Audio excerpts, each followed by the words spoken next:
Орой минь үзэгчтэй чухал яриа нэвтрүүлэг үзэгч тавханд хүрэхэд бэлэн боллоо. Бид студид нэгэн эрхэм зочныг урьж үзэгч тавхандгаа уулзуулж байна. Нийслэлийн иргэдийн төлөөлөгчдийн хурлын төлөөлөгч Баатар хүү. Бидний ярилцах сэдэв бол мэдээж хэрэг өнгөрсөн 4 жилийн нийслэлийн иргэдийн төлөөлөгчдийн хурал гэдэг маань ер нь ямар байдлаар ажиллагдчихсан юм бэ? Яаж үр дүнд хүрсэн иргэдийнхээ тэр үнэхээр төлөөлж чадсан юм уу гэдэг сэдвийн хүрээнд ярина. Бидний урилгыг хүлээн авч хүрэлцээрсэн баярлалаа. За баярлалаа. Сайхан zusч байна. Сайхан zusч байна. Сайхан zusч байна. Ер нь иргэдийн төлөөлөгчдийн хурал гэдэг ойлголт. Ер нь яаж төлөвшөх систем болоо гэдэг ойлголт байгаад байна. Нэг хэсэг бол за нэг хүн гардаг л ингэсэн. За бараг тэрийг хэн гарах нь ч сонирн биш байлаа шүү дээ. Сүүлийн үед бол энэ арай өөр боллоо. Ойлголт нь ч бас нэг иргэдийн хувьд арай өөрчлөгдөж явах шиг байна. Энэ юутай холбоотой вэ? За ер нь иргэдийн хурлын төлөөлөгч хэн бэ гэдэг бол Монгол улсын засаг захиргааны нэгжийн тухай хуулийн дээр бол заасан байдаг. Гэхдээ энэ хуулийн дээр бас тодорхой бас заасан байдаг. Нийслэлийн иргэдийн хурлын төлөөлөгч гэдэг бол яг улс төрийн албан тушаалтын юм уу? Эсвэл давхар одоо ажил эрхэлж болох юм уу гэдэг бол их ойлгомжгүй байгаад байгаа. Өөрөөр хэлэх юм бол нийслэлийн иргэдийн хурлын төлөөлөгч энэ орон нутгийн шат чадны иргэдийн хурлын төлөөлөгчдийг улс төрийн албан тушаалтай адилхан үзнэ гэд заалтаа бүрэн хэлээд орхисон байдаг. Тийм учраас нийслэлийн иргэдийн хурлын төлөөлөгч гэдэг бол өмнө нь бол их ойлгомжгүй яг ямар учиртай юм бэ гэдгийг мэддэхгүй байсан шалтгаан нь бол хууль эрх зүйн талтайгаа холбоотой байгаа. За хоёрдугаарт өмнөх жилүүдэд бол нийслэлийн иргэдийн хуралд хүн гарч ил байдаг, сонгогдож ил байдаг. Яг юу хийдэг вэ гэдгийг нь ойлгомжгүй байсан. Энэ маань юутай холбоотой вэ гэхээр нийслэлийн иргэдийн хурлын хуралдаан бол тогтмол болдоггүй байсан. Нийслэлийн төсвийг батлахад нэг хуралддаг, төсвийн тодтгол хийгээд нэг хуралддаг, жилдээ нэг 2-3 удаа хуралддаг. Тэгээ нийслэл хоттой бүхий л одоо ажил шийдвэрийг нийслэлийн иргэдийн хурлын тэргүүлэгчд гэсэн нэг 11 хүн шийдээ явдаг байсан. Тэгээ 12 оноос хойш бол нийслэлийн иргэдийн хурл бол байнгын ажиллагаатай болсон. Сар болгон ээлжид хурал хийдэг. Мөн ээлжид бас хурлыг шаардлага гаруул хийдэг болсон. Энэ утгаараа иргэдүүл хэвлэл мэдээлэл, бусад мэдээллийн хэрэгслээр дамжуулаад нийслэлийн иргэдийн хурал дээр болж байгаа тэр үйл явцыг сонсоод нийслэл хотын өмнө тулгамдсан олон асуудлыг шийдэх эрх зүйн боломж бол энд байгаа юм байна гэд нийслэлийн иргэдийн хурлын төлөөлөгчийн араас бол утас согтөг болсон, шаардлага тавьдаг болсон, сураг заадаг болсон л доо. Энэ утгаараа нийслэлийн иргэдийн хурлын төлөөлөгч гэдэг бол өнгөрсөн 4 жилийн хугацаанд бол одоо энэ хүндээ ярихад их хурлын гишүүнтэйгээ баг адилхан шахуу үүрэг даалгавар хүлээсэн ийм хүмүүсийн нэг болж хувирсан. Тэгэхээр өнгөрсөн 4 жилийн нийслэлийн иргэдийн хурлын 2 гол онцлог бол нэгдүгürt байнгын ажиллагаатай боллоо. Хоёрдугаарт хуралдааны үйл явц бол ил тод, шилэн иргэдийнхээ өмнө нээлттэй болсон. Одоо иргэний байгууллагын төлөөлөл, тухайн чиглэлээр шийдвэр гаргахад оролцож байгаа мэргэжлийн байгууллагууд, дээрээс нь хэвлэл мэдээллийн хэрэгслээр шууд дамжуулдаг болсон учраас бол иргэд тухайн тойргоо сонгогдсон иргэдийн хурлын төлөөлөгч ямар байр суурьтай байгаа юм бэ гэдгийг бол шууд хараад мэддэг болсон. Ийм онцлогтой байна. Тэгэхээр яхахгүй байнгын ажиллагаатай болсон гэдгийн үр дүн бол юу хан дээр харагдж байна гэхээр бүтээн байгуулалт энэ Улаанбаатар хотын өнгө үзэмжин дээр харагдж байгаа байх л та. Өнгөрсөн жилийн яг энэ нийслэлийн иргэдийн хурлын хамгийн барьж авсан гол бодлого юун дээр вэ? Юунд чиглэв? Иргэдийн тэр амьдрах орчны таатай болгохоо чиглэв үү? Аль эсвэл нөгөө тулгамдаад байгаа асуудлуудыг шийдвэрлэхээ чиглэв үү? Ер нь бол шат чатны иргэдийн хурал, улсын их хурлч тэр тулгамдсан асуудлыг шийдэх эсгүй гэж боддог. Өөрөөр хэлэх юм бол тухайн асуудлыг үүсгэхээс өмнө урьдчилан хараад тооцоо судалгаанд тулгуурлаад яг үндсэн асуудлуудыг шийдэх тэр шийдлүүдийг эрх зүйн хэмжээнд, бодлогын хэмжээнд гаргаж тавьж явах хэрэгтэй. Мэдээж хэрэг улс орон байгаа юм чинь асуудал бол байнга байна. Хүн байгаа учраас асуудал байна. Айл гэртж байдаг, тухайн хотч байдаг, улс орондч байдаг. Тэр асуудлыг хамгийн гол нь хэрхэн оншилж байна уу гэдэг бол өөр асуудал байдаг. Тэгэхээр нийслэлийн иргэдийн хурлч дээр ер нь бүхий л төрийн байгууллагын хамгийн гол нэгдүгээр хийх ёстой ажил юу байсан бэ гэхээр асуудлаа зөв онцлох хэрэгтэй. Энэ яг үнэхээр асуудал мөн үү шүү. Энэ асуудлыг шийдэх юм бол үр дагавар нь иргэдэд яаж нөлөөлөх юм бэ гэдгийг зөв онцлох, тооцоо судлах ийм бол шаардлагууд бол гарсан гэж би хувьдаа бодож байгаа. Тийм учраас өнгөрсөн 4 жилд бидний барьж ажилласан гол ажил бол тухайн асуудлыг үндсэнд нь бид нэр судлаж энэ асуудлын үр дагавар юу юм бэ гэдэг талаас нь бол түрхүү анхаарсан. Жишээ нь бол замын хөдөлгөөний төгжрөл бол дэлхийн бүх хотуудын өмнө тулгамдж байгаа асуудлын нэг. Хүн хот хөгжихийн ирээр хот руу бол хүн амын шилжих хөдөлгөөн бол байнга нэмэгдэж идэг. Өнөөдөр Бээжинч байна уу, тийм ээ, Нью-Йоркч байна уу, Вашингтон DC ч байна уу, бүгдээр л одоо энэ хотууд бол хүн ам цагаачд юу гэдэг дэлхийн бусад орноос ирж байгаа аялал жуулчлалын урсгалаас болоод автомашины түгжирлийн асуудал бол байсаар байгаа. Улаанбаатар хот ч бол байсан. Гэхдээ энэ асуудлыг яаж зохицуулах вэ гэдэг бол энэ асуудал юунаас болоод байна уу гэдгийг бол зөв онцлох бол шаардлага байсан. Тэгээ бид нар бол хамгийн нэгдүгээр дугаарын одоо зохицуулт гэдэг зүйлийг гаргасан. Дугаарын зохицуулт бол жишээ нь бол дэлхийн одоо Филиппин, Хятад ч юм уу зарим хотуудад хэрэгждэг. Өөр одоо жишээ нь автомашин одоо юу гэдгийг зам дээр явж байгаа тэр төв зам дээр явж байгаа автомашинуудын татварын асуудал бол Европын холбооны улс ч юм уу, Шанхай хот ч юм уу байдаг зүйлүүд байгаа юм л да. Тэгэхээр дугаарын зохицуултаас гадна замын хөдөлгөөний төвжирлийг бууруулж болох их олон арга замууд байдаг. Тэгэхээр өнөөдөр яг эдийн засгийн аргаар Улаанбаатар хотод зохицуулт хийхээр бас иргэдийн маань амьдрал ах буюу тийм амжиргааны төвшин хэр байгаа вэ гэдгийг уялдуулах юм бол шаардлага гарсан. Тийм учраас тэгш сондгоогоор нь одоо машины дугаарын зохицуултыг хийсэн. Нөгөө талдаа бид нар бол нийтийн тээврийг хөгжүүлэх чиглэлээр бол нэлээд томоохон шийдвэрүүдийг гаргасан. Нийтийн тээвэр дээр бол бид нар 3 том шийдэл гаргасан гэж бодож байгаа. Нэгдүгээрт бол парк шилжүүлэлийг хийсэн. Улаанбаатар хотод өнөөдөр цоошин том аврын автобусууд, дунд аврын автобусууд явж байгаа маа. Энэ бол одоо сүүлийн одоо 10 жил тийгээгүй томоохон шинжилт хийсэн. Яагаад вэ гэхээр одоо дарга нар нь цоошин машин суугаад татвар төлөгчд нь эвдэрхий одоо тийм ээ хуучирсан автобус нь суугаад байж болохгүй гэдэг ийм байр суурьтай байсан.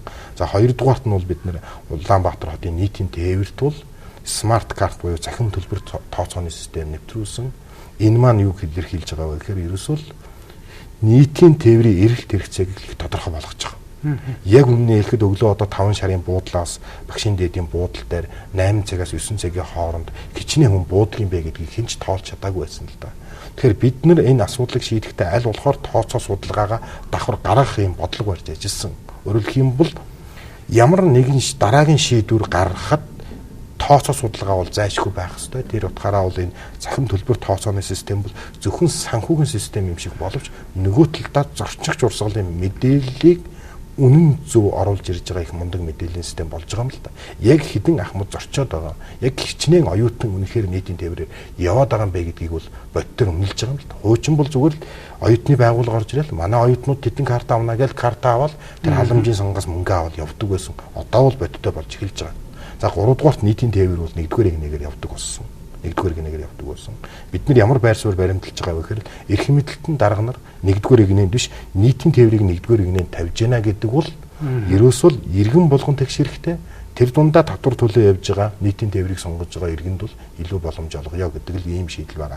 Тэгэхээр нийтийн тээврийг л одоо 1-р одоо нэг тэргүүн чухал нэгнээр тавьсан ийм он жил болсон. Энэ бол манай нийслэлийн иргэдийн хурлын өнгөрсөн жилүүдэд хийсэн их олон том шинжилгээний алхмууд эхэлсэний нэг том шинжилгээ л гэж би одоо харж байгаа.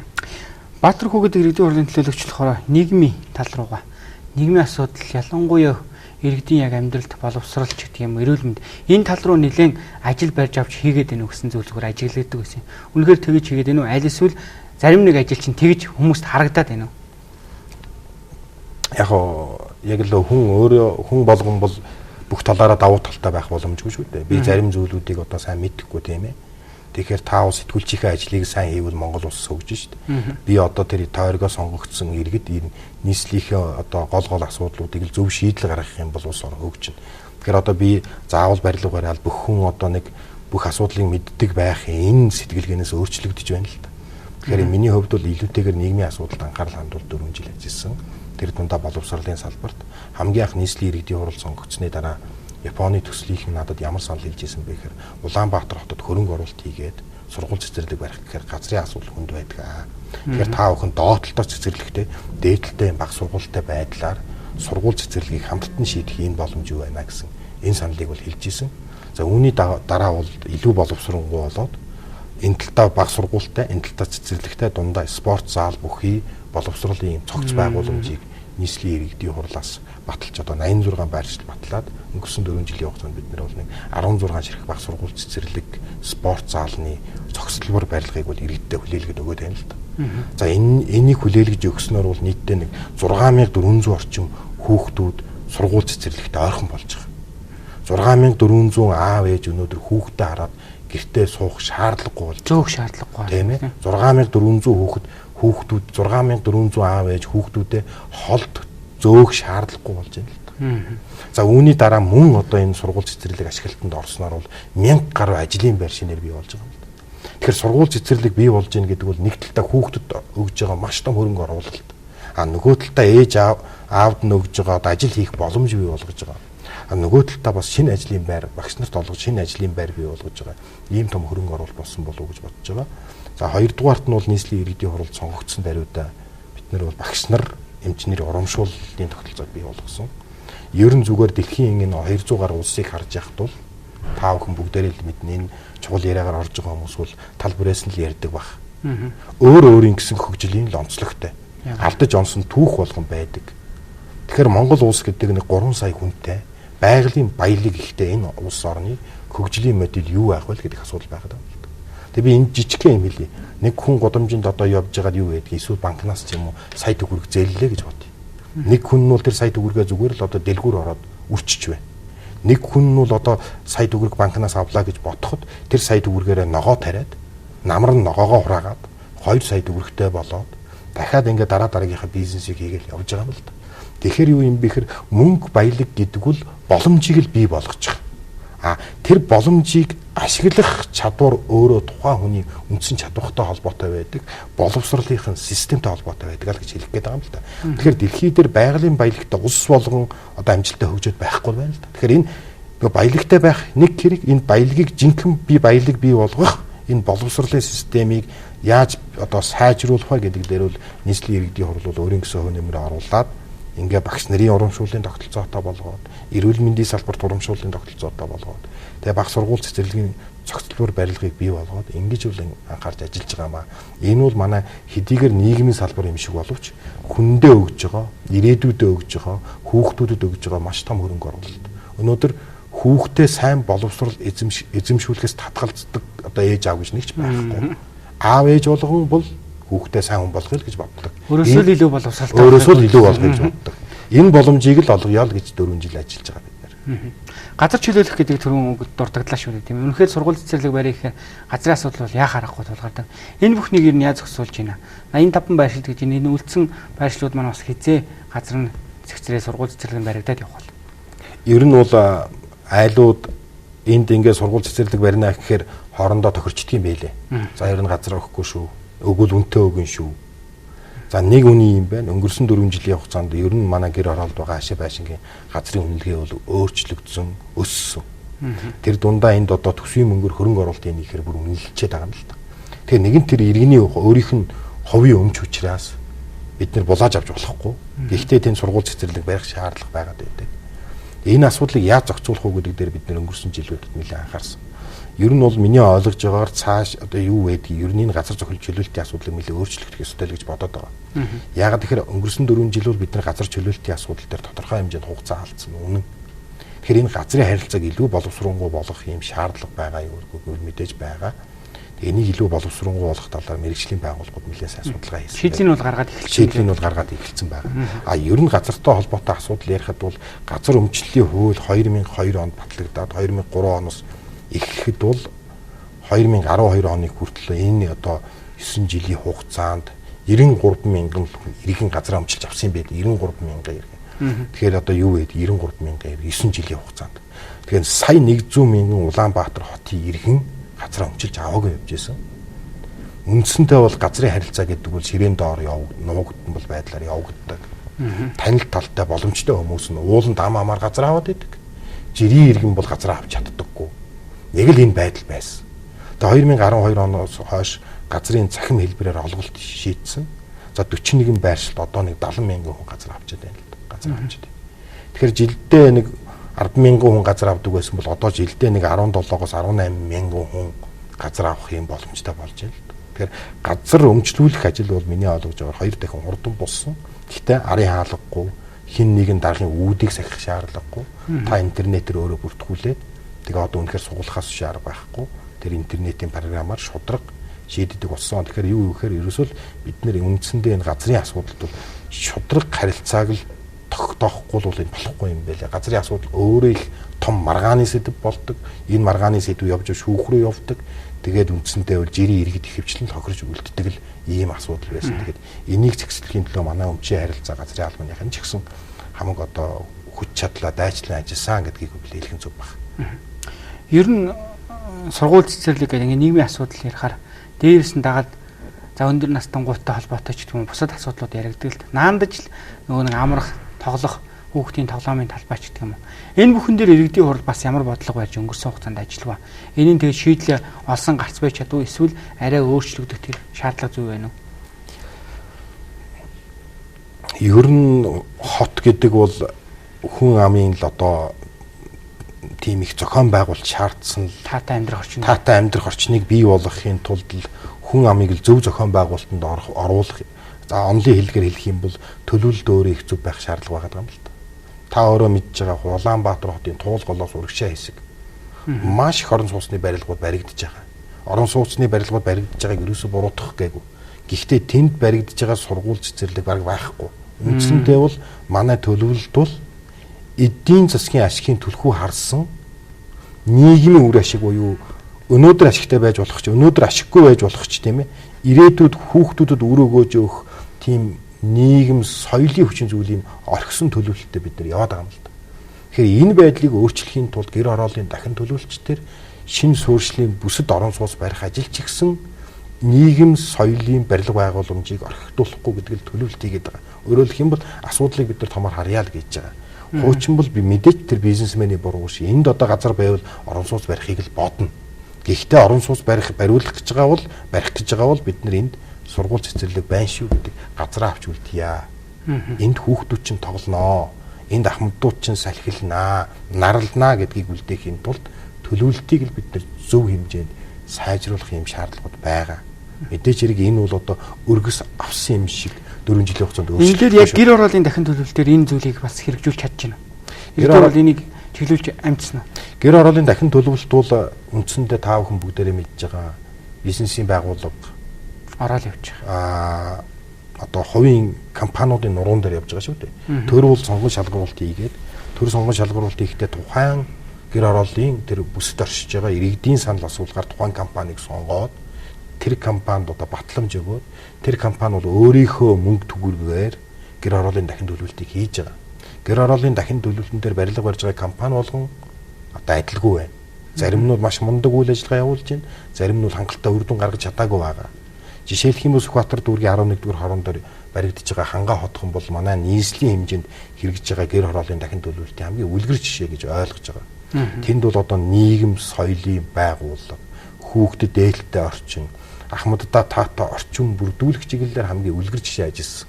Авто замын төлөвлөсөн, хаана нийтийн тээвэр явахын төлөвлөсөн, хаана такси зогсохын төлөвлөсөн, орон сууц ямар байх ёстой бэ гэдэг чиглэлээр нь барилга бариад Сүхбаатар дүүргийн 11-р хорооны хангаа хотхон бол явж байгаа. За мөн одоо гэр хорооллын дахин төлөвлөлт дөнгөж эхлэл төдий байгаа бас ийм бүс нутгууд байгаад байгаа. Тэгэхээр тэр бүс нутагт ажиллаж байгаа одоо компаниудын үйл ажиллагааг эдийн засгийг сайжруулах нэмэлт одоо арга хэмжээнүүд шаардлагатай байгаа. Тэгэхээр өнгөрсөн сард бол засгийн газраас энэ дутуу баригдаад орхисон барилгуудыг гүйцэж байруулах, гэр ороолын дахин төлөвлөлтийн зарим нэгэн зүйл одоо удаашрж байгаа бол тэрний хурдыг нэмэгдүүлэх чиглэлээр томоохон шийдвэр гаргасан. Энийний нэг нь бол одоо барилгын компаниудад чиглэсэн нэг том хөтөлбөр болсон. Мөн гэр ороолын айл өрхүүдэд чиглэсэн нэг том хөтөлбөр бол хэвлэл мэдээлэлээр явж байгаа. Сайн хашаа гэж. Сайн хашаа. Тэг яг харахгүй энэ зүйлүүд хийгдэл явж л байна да. Гэхдээ одоо хийгдэж байгаа ажлыг эргээд харах юм бол бас та бүхнээс шалтгааллахгүй нэг зүйл байна. Энэ бол иргэд. Иргэд яг энэ бүхэн дээр яаж оролцох хэрэгтэй юм болоо. За манайх шанд ирээд хийгээсэй гэж хүсэх юм уу? Эсвэл өөрсдөө энийг хийхин төлөө урагшчин алхах гიშгэх хэрэгтэй юм болоо. Ерөн зүгээр Сингапурын хөгжлийн жишээ ч юм уу, Швейцарын ч юм уу, Шведийн ч юм уу, Норвегийн ч юм уу их олон ингэж хөгжсөн, хөгжил бол ингэж явж байна гэж бид нар хэвлэл мэдээлэлээр зөндөө сонсдог. Тэр тухайн номуудыг зөндөө л уншдаг, хүн болгон л ярьж идэг. Би зүгээр нэг зүйл их онцолж харсан. Сингапурыг тэр хөгжилж авчирсан ерөнхий сайд байсан Лю Куаны хэлсэн үг байна л да. За ингээд төр засаг бол мэрэгэн шийдвэр гаргаад явах боломж байна. Тухайн улсын иргэнийг тийм иргэдийг хөгжсөн орны иргэд мэд сэтгэлгээтэй болох бол их хэцүү юм байна гэж хэлсэн байдаг л да. Тэгэхээр нийслэлийн удирдлага ч юм уу мэдээж алдаж оноохыг үгүйсэхгүй мэрэгэн шийдвэр гаргаж ирсэн ч гэсэн иргэдийн оролцоог л их хангах хэрэгтэй. Иргэдийн оролцоог хангахын тулд иргэддээ их зөв мэдээлэл өгөх шаардлага байгаа даа. Иргэддээ зөв мэдээлэл өгөх шаардлага байна. Хоёрдугаарт иргэдийг оролцохын боломжийг бий болгох хэрэгтэй. Ач холбогдлуудыг ойлгуулах шаардлага байгаа даа. Тэгэхээр одоо манай иргэд юу бодож байна вэ гэхээр зүгээр хуучин бол манай иргэдийг зүгээр бид нэр одоо араа өөрөөр хэлэх юм бол илүү төр засаг бүхнийг шийднэ гэдэг бодлоос бол татгалзаж эхэлж байгаа. Би зүгээр энд нэг л юм хэлэх гээд байгаа. Төр засаг бүхнийг шийднэ л гэж бодож байгаа бол Монгол улс хөгжихгүй. Төр засагт бүх юмээ даадгах юм бол хин нэгэн одоо мундаг эзэн хаан юм уу, хин нэгэн мундаг одоо Чингис хаан ирээд Монголыг хөгжүүлнэ гэж байхгүй. Хин нэгэн гадны том судлаач ирээд Монголыг хөгжүүлнэ гэж байхгүй. Тэгэхээр иргэд өөрсдөө их хүчин чармайлт гаргаж ээж, санаа сэтгэлээ чилээж ээж энэ ажил бол явагдана гэдгийг хэлэх нь зөв бах. Зөөр хоёрт биднэрт тусагдж байгаа нэг зүйл байгаа. Энэ одоо Япон хүний нэг хэлсүүг байдаг. Нэг монгол хүн бол нэг Япон хүнээс бол илүү байна. Нэг монгол хүн бол нэг герман хүнээс л илүү байна. 10 Япон хүн нийлэхээр л 10 монгол хүнээс бол хамаагүй илүү гарчаад байна гэж байгаа. Тэгэхээр монгол хүмүүс нийлээд ажилдаг энэ бүтээмж гаргах асуудлыг бид нэр их цогцоор нь авч үзэхгүй бол өөрөөр хэлэх юм бол одоо нэг гудамжинд байгаа 20 айл нийлээд газраа дахин төлөвлөөд тийм ээ, энэ талд нь орон сууц бариад, энэ талд нь дэлгүүрээ бариад, эмийн сангаа бариад, зогсоолоо бариад, хүүхд тоглох талбайгаа бариад явах энэ эвлэлдэн нэгдэх энэ сэтгэлгээг бол бид нэр бий болгох шаардлага байгаа. Гэхдээ бол бид нар одоо бүхнийг үгүйсэхийн аргагүй. Жишээ нь нисэхт бол одоо гудамжаараа 200 айл нийлээд оршин суугаа газраа дахин төлөвлөд явж байгаа юм л та. Гэр хорооллын дахин төлөвлөлтөөс гадна нийслэлийн иргэдийн хурал дээр гаргасан нэг том одоо шийдвэр бол газраа шинжилтэн зохион байгуулах гэдэг журам баталсан. Газраа шинжилтэн зохион байгуулна гэдэг бол иргэд өөрсдөө хоорондоо ойлголцож эвлэлтэн нэгдэж агаад тухайн газрыг яаж зохион байгуулах гэдгээ шийдээд хөрөнгө оруулалтаа босгоод явдаг.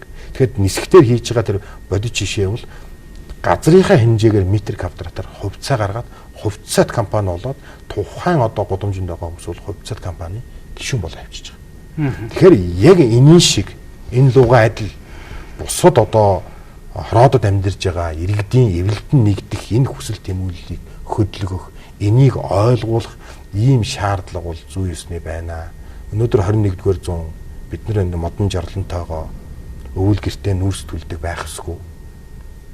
Энэ одоо иргэн болгонд амьдрахад таатай орчин бүрдүүлэхийн тулд төр засаг зөв шийдвэр гаргаж иргэд ч гэсэн доороосоо илүү их санаачлагтай ажилласаа гэж байна. Өөрөөр хэлэх шиг бас илүү өрөөлөө ирэх шиг бас бодмоор л байгаа юм л да. Үүний тоо жишээ юу гэхээр одоо ч бас яригдал хэвлэл мэдээллийнхэн нар бас хэлээлээ л да. Чингэлтэй дөрөв рүү тавьж байгаа зам хитгэн айлаас болоод дуусч чадахгүй өдөр хоног алдаж байна л гэдэг байгаа байхгүй. Тэгэхээр тухайн айл нэг жоохон газараа татчихад уг нь зохицох боломжтой юм шиг харагдаад байна.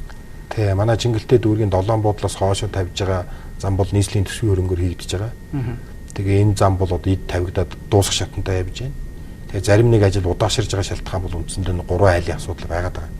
Ер нь бол нэг цэцэрлэг одоо үндсэндээ Чингэлтэй дүүргийн 16 дугаар хоронд баригдах цэцэрлэг нэгхэн айлын газараас болоод бүтэн жил гатсан байдаг л да. Бүтэн жил гатсан байдаг. Том цэцэрлэгийн барай ачиж байгаа байхгүй тий. Цэцэрлэгийг бүхэл бүтэн тэнд одоо юу байдгийг тийм ээ, нэг 400 хүүхэд одоо цэцэрлэгт нь яваад баг сургуульд нь очиж имийг нэг жилээр ухрааж байгаа байхгүй юу? Нэг жил 400 хүүхдийг нэг айлаас болоод цэцэрлэгт хамрах боломжийг нь хааж байгаа юм. Тэгэхээр одоо иргэд ч гэсэн нийлээд тухайн айл бас тал талаас нь хэлж ойлгуулах хэрэгтэй. Төр засгийн зүгээс хэлээд байхаар энэ бол миний хувийн өмч шүү гэж их анхааруулдаг. Тэгэхээр иргэний хувийн өмч учраас бид хүндэтгэлтэй хандах хэрэгтэй. Гэхдээ хамтын амьдрал гэдэг бол бие биенийхээ эрхийг л бие биенийхээ эрх ашигыг л одоо хүндэтгэж амьдрахыг л хэлдэг. Одоо тэр хот бол зохион байгуулалтын иргэдийн зохион байгуулалтын дээд эренбэл байгаа байхгүй юу? Зөвхөн би дураараа биш, таны ч гэсэн эрх ашигыг хүндэлнэ гэсэн санаа. Тэр нэг айлаас болоо гатсан тэр цэцэрлэг бүх юм нь дэсүү хөрөнгө мөнгө санхүү бүх юм нь бэлэн болсон. Тэр бүх юм нь бэлэн байсан. Тэгээ тэр цэцэрлэг Чингэлтэй дүүргийн 16 дугаар хорооны шинэ хорооны хойно байсан цэцэрлэг нэг айлаас болоод уудсан. Тэгээд тэр цэцэрлэг баригдаагүй учраас төсвөн чинь татагдсан байгаа байхгүй нэг жил явагдсан. Төсөв бол тухайн жилдээ баригдахгүй байвал засгийн газрын зүгээс Монгол улсын эдийн засаг тийм нэг хүндрэлтэй жилд төсвийг зарцаана гэж ярьсан. Зарцаасан тэгээд зарцсан барилгын хэмжээнд орсон л. Тэгэхээр би одоо юу хэлэх гээд байна вэ?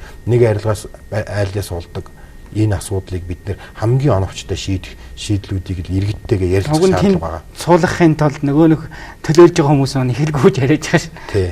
Тэгэхээр түрүүний яриад байгаа нөгөө энэ газрын харилцааны менежментийг илүү их дахин боловсронгуй болох шаардлага байгаа шүү гэдгийг хэлэх зүг. Чингэлтэй гэснээс ер нь хойд энэ Чингэлтэй тал руу, Сүхбаатар тал руу нэгэсэндээ хотын төвөөсөө хойшоо чиглэж байгаа, зовсон чиглэж байгаа энэ зам харгуугаас өсвөдөд ийшээ нилээд их бүтээн байгуулалтыг өнгөрсөн 4 жил хийчлээ.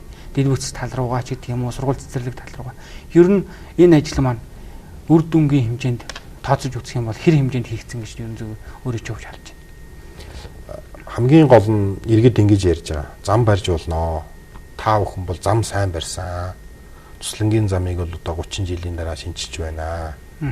Гэхдээ бид нар ямар байр суурь баримталж байгаа вэ гэхээр зам барьдаг эргээд тэр зам нь эвдэрдэг байж болохгүй. Зам тавьдаг тийм ээ. Жилийн дараа 2 жилийн дараа засдаг байж болохгүй. Тэгэхээр зам барьж байгаа компаниуд ямар байх хэвтэй вэ гэхээр тухайн зам дээр баталгаагаа их сайн гаргаж өгөх хэвтэй. Тэр баталгааны хугацааг бид нар хойшлуулах хэвтэй. Шинэ зам барьсан бол 5 жил, 10 жил, 15 жилийн баталгаа өг. Тэгээ цуслангийн зам дээр бол тэр зам барьсан компаниг том баталгаа өгж байгаа юм байна. Энэ бол одоо ер нь эргээд нэг байн нөхөд авахгүй зам шүү л гэж байгаа. Тэгэхээр миний хувийн байр суурь юу юм бэ гэхээр зам дэд бүтцийн салбарт бол Чингэлтэй дүүрэг ер нь нийслэлийн хэмжээнд бол хөрөнгө оруулалтын ажлыг нийслэлийн төсвийн хөрөнгөөр боломжийн хэмжээнд хийсэн. Гэхдээ хамгийн гол нь энэ зам, энэ дэд бүтцийн ажил чанартай байх ёстой шүү гэдэг ийм шалгуур тавьж байгаа. Тэгээд энэ чанарын шалгуурыг бидж тавина, иргэд ч бас тавих ёстой л гэж бодож байгаа. За бид тэр ярилцлага маань өндөрлөх тийшээ хандж байна. Ерөнхийдөө бас энэ бүтээн байгуулалттай холбоотой өнгөрсөн 4 жилийн хийсэн иргэдийн хурлын бодлого шийдвэртэй холбоотой яриад байвал бас л их л зүйл ярихаар үнэхээр бүтээн байгуулалтын ажлууд өрнөсөн жил байсан гэж хэлж болох уу цаха. Энэ дээр иргэд маань ч гэсэн санал нэгж байгаа. Таны хувьд ер нь иргэд рүүгээ чиглэсэн гэдэг юм уу? Аль эсвэл өнгөрсөн 4 жилийн хийсэн ажлыг эргээд нэг харах юм бол ер нь юу нь иргэдэд өгөөчтэй, юу нь нэгэсэнд улс орныхоо хөгжилд өгөөчтэй. Алин дээр нь харин эргээд харахад дахиад нэг сайжруулах хэрэгтэй гэсэн бодлоо төрж байна. Мэдээж одоо сургууль цэцэрлэгийн хүртээмж бол иргэндээч тэр тэнд оршин сууж байгаа бүх иргэдэд тэгээд Монголын ирээдүйд хэрэгтэй л зүйл. Ер нь хүүхдэд хөрөнгө оруулсан зүйл дандаа л хэдэн жилийн дараа өөр өгөөж өгдөг. Тэгэхээр Израиль ч юм уу, Солонгос ч юм уу, Финланд ч юм уу бид нар жишээ авдаг юм байдаг. Тэнд баг сургуулийн систем маш мундаг хөгжсөн. Финландд явж байхад бол тухайн баг сургуультай орж танилцахад гадны одоо зочин бол мөнгө төлөх хэмжээний болсон байна л да. Өөрөөр хэлэх юм бол сургуулийн чанартай сургуулаа үзүүлэхийн тулд мөнгө авдаг хэлбэр рүү л очиж байна л да дэлхийн улс орнууд. Тэгэхээр нийслэлийн хувьд бол энэ баг сургуулийн энэ бол улс орны ирээдүйд их хэрэг болох зүйл гэдэгт бол бүтээн байгуулалтын чиглэлээр олон ажлууд хийсэн. За миний ойлгож байгаагаар бид нар энэ газрын менежментийн харилцааг цаашид илүү их боловсронгуй болгох шаардлагууд бол байсаар байгаа. Мэдээж Улаанбаатар хотод одоо юу гэдгийг автозам, тээврийн асуудалтай холбоотой асуудлыг цаашид илүү боловсронгуй болгох шаардлага байсаар байгаа. Бүх хүн нийтийн тээвэртэй суугаад өссөн газар хурж болох энэ тогтолцоонуудыг бүрдүүлэхийн төлөө анхаарах шаардлагууд бол байсаар байгаа. Тэгэхээр мэдээж бидний зүгээс Улаанбаатар хотод хийх ажил бол асар их байгаа л гэж боддог.